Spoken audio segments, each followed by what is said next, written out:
Sud Radio, il est 6h48, c'est bon à savoir. Et si nous faisions notre machine? Et si on faisait la lessive tout de suite? Bah oui, c'est bon à savoir. Avec une question en poudre, liquide ou en capsule, laquelle choisir? Comment faire son choix parmi la multitude de lessives qu'on trouve dans les rayons? Bonjour Fabrice Pouliquen.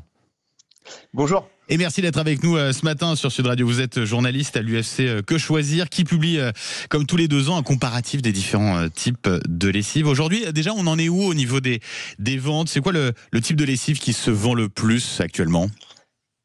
Alors, c'est toujours les lessives liquides, mais elles sont de plus en plus concurrencées par un autre format qui est les lessives en capsule. C'est celui qui progresse le plus ces dernières années. Visiblement, il séduit pas mal les consommateurs, et on voit, c'est vrai que dans nos tests que ils tirent aussi leur épingle du jeu en termes d'efficacité.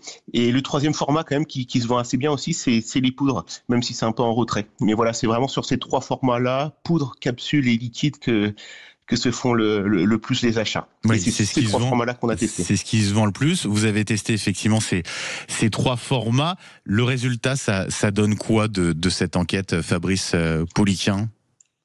Alors, dans chacune de ces 3 catégories, il y a des marques qui s'en sortent bien, et inversement, tout de même, il y a des grands enseignants qu'on tire, et c'est un peu le même constat d'ailleurs que nous refaisons dans ce test par rapport à ceux qui avaient été faits par le passé, à savoir que les lessives liquides, en fait, elles ont tendance à être moins efficaces quand même sur les tâches plutôt. Les meilleurs élèves sont clairement parmi les poudres et les capsules.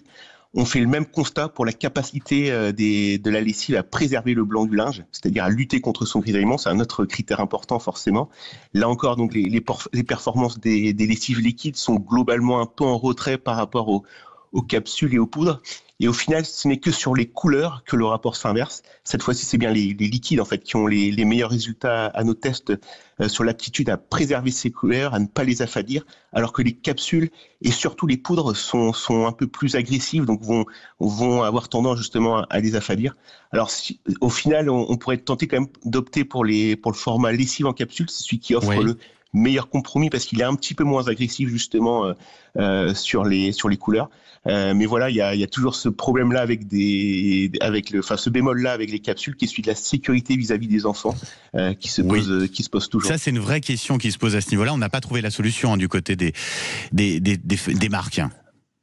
Alors, en fait, ce qu'il faut savoir, c'est qu'avec leurs couleurs vives et leurs différentes textures, en fait, ces capsules, elles attirent forcément l'œil des tout petits qui, parfois, ont tendance à croquer dedans.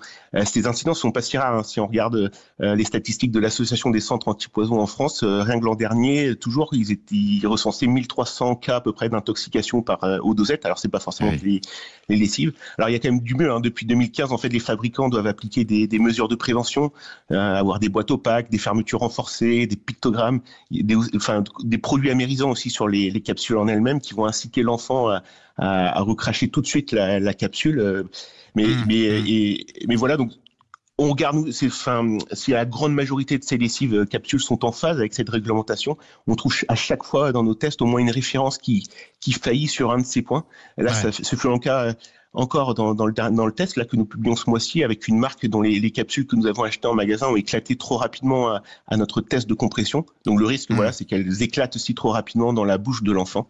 Donc voilà, si des parents de jeunes enfants ne veulent pas prendre ce risque d'acheter des capsules, le conseil de Que Choisir, c'est de jongler entre... en fait, le conseil de Que Choisir, c'est de jongler entre 2 lessives chez soi, l'une en poudre pour le linge blanc et ponctuellement très sale, et l'autre en poudre pour les textiles aux couleurs vives et peu tachées.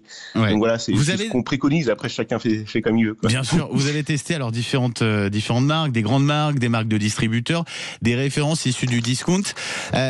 Ça veut forcément dire que ça sera moins bien si on achète moins cher? Il y a des vraies différences à ce niveau-là entre les grandes marques et puis les marques plus discount? Non, il y a des références qui s'en sortent plutôt très bien aussi à nos tests, et qui ont eu des bonnes notes malgré qu'elles soient discount. Et ça, c'est pas un constat qui est propre aux lessives, c'est qu'on le remarque souvent sur les autres références sur lesquelles je travaille. Sur les grandes marques, parfois en fait on paye leur prix, ce prix-là, on paye leur nom plutôt. Voilà, on regarde au test, elles se comportent pas forcément mieux que que les autres. Ça vaut pour les lessives comme pour autre chose. Donc le critère prix est forcément un critère important, mais il ne renseigne pas toujours sur la qualité du produit. Dernière question rapide pour les peaux sensibles. Je ne sais pas si vous avez déjà fait des tests, notamment on en voit de plus en plus des lessives bio. Je ne sais pas si ça vaut le coup de mettre un peu plus d'argent pour en acheter si on a la peau plus sensible.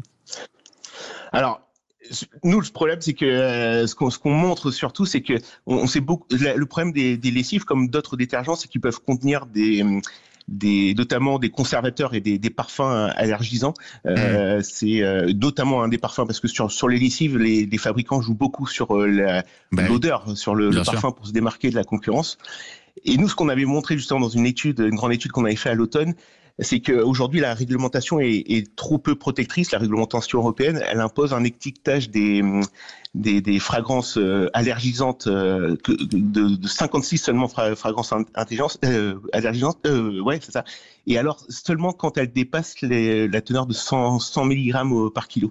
Et ça, c'est beaucoup trop faible. Nous, on avait remarqué dans cette étude que ces fabricants utilisaient beaucoup plus de fragrances allergisantes que ces 56-là. Et donc, c'était caché. Et voilà. Et le gros problème, c'est que même parmi les lessives qui se disaient qui avaient un discours marketing rassurant, qui voulaient s'adresser à des personnes.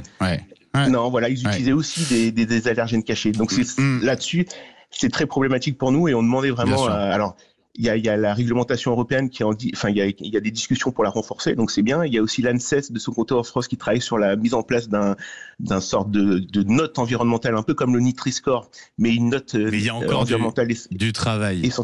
Il y a encore du travail. Tout ça prend du temps. Effectivement, on l'aura compris. Merci beaucoup, journaliste à l'UFC Que Choisir. Et je retiens donc pour l'efficacité, il faut préférer les lessives en capsule, mais tout en faisant attention à mettre hors de portée des enfants, bien sûr.